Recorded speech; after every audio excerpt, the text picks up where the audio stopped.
नमस्तेऽस्तु महामाये श्रीपीठे सुरपूजिते शङ्खचक्र गदाहस्ते महालक्ष्मी नमोऽस्तुते।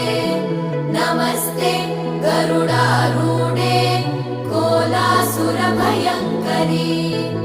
सर्वपाप हरे देवी महालक्ष्मी नमोऽस्तुते। महादेव्यै च विद्महे विष्णुपत्नी च धीमहि तन्नो लक्ष्मी प्रचोदयात्।